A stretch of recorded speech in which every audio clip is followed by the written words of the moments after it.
Each life travels at its own speed and carries its own meaning. When we will reach the end, none of us knows. So we run on until our seasons come to a finish.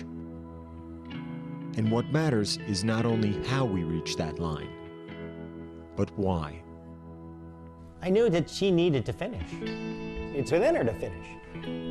But it's purely determination which allows you to finish. 17 years ago, Jim Tracy came to San Francisco University High School, a small private school, to make coaching runners a career. In that time, he's built a dynasty, entering this season 7 state championships, tied for most in California history. The very first day I say, hey, this is the University High School cross-country team. It's purely your decision to be champions or to not. I'm a person who sees no need to fail when success is offered every day. Tracy ran 10 miles a day nearly every day of his adult life. Until 3 years ago. I was out running one day, and my left foot started to make a slapping noise. And sure enough, that got worse and worse, and finally, the foot refused to lift itself at all, finally. And now I can't run at all. The foot was one of the first signs. Last spring, at 60 years old, Tracy received the diagnosis. He has ALS, Lou Gehrig's disease, a fatal neurodegenerative condition. While his mind remains sharp, his muscles are shutting down. There is no cure. The doctors have said, it can kill you very quickly, or it can take its time and just make your life miserable. This progression, is bound to, either ruin my life, by making me completely unable to do anything, or just make my life hard enough to be a greater challenge. And I accepted the second one. I said, hey, it's not going to ruin it, it's just going to make it harder.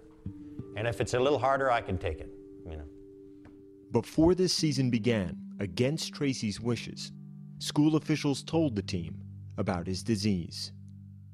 I was the first one to start crying. My fear was, I didn't know how long he can live with this disease. It just hit me that I couldn't imagine cross country without him, and that was tough.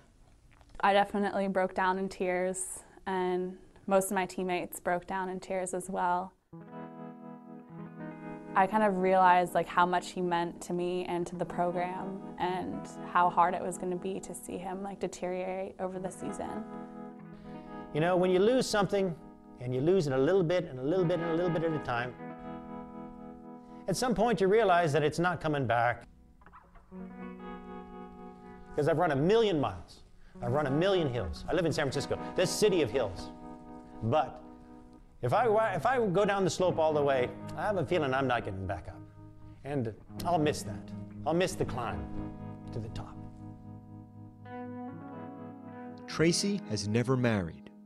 His runners are his children, his teams, his family. This fall, that family was determined to support him the simplest way it could, by winning. We're definitely representing the end of his coaching career. And that's part of the reason that we wanted to do well for Jim at state. The university team came to the final race of the season, the California State Meet in Fresno in November, determined to win a record 8th championship. Just before the 3.1-mile race, the girls gathered around their captain, Holland Reynolds. Holland brought us all together, and we huddled into a very close circle and just all right, guys, let's do this for Jim. Let's do it for Jim. To do this for Jim. Do it for Jim. That's the reason we were there. We just knew that we needed to do it for Jim as a team. For the 169 runners, the day was wet and unseasonably cold, and the race would be unlike any Tracy's team had ever run before. Shortly after the start, sophomore Jenny Callan fell at the 100-yard mark and was in last place. She got up, passed more than 150 runners, and finished 16th. Junior Bridget Blum had never led a race before in her cross-country career. That day, for more than half the course, she led the pack. She crossed the line third. Senior Adrian Carrister, a star soccer player, had never run in a state final meet before. She finished 25th. Sophomore Lizzie Tierling ran the fastest race of her life by more than a minute. She came in 36th. But a cross-country meet is decided by the combined finishes of a school's top 5 runners, and Holland Reynolds, the team's captain and Tracy's fastest runner, was still on the course with the championship on the line. I felt good until about 2.5 mile mark. And at that point, I was in second place. All of a sudden, my breathing got faster and faster, and I slowed down. And I didn't really realize how many people were passing me.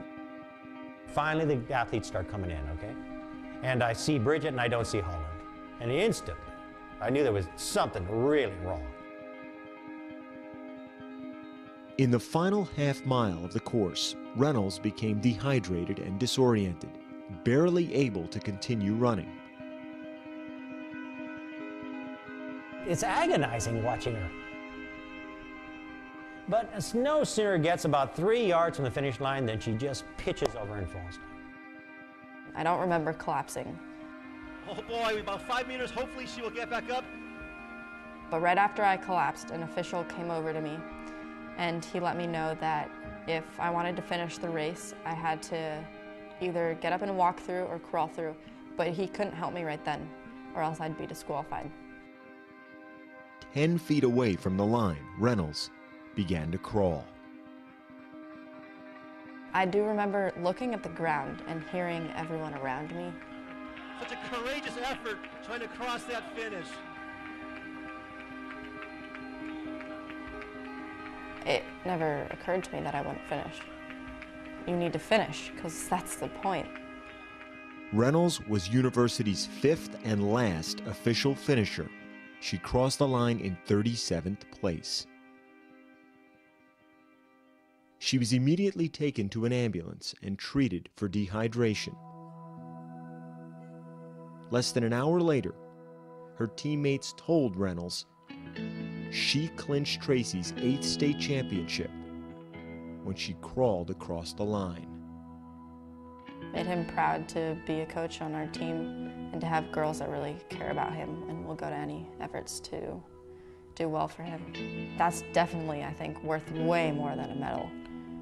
Just that knowledge that you're responsible for making his last season a great one. She'd never dropped out before.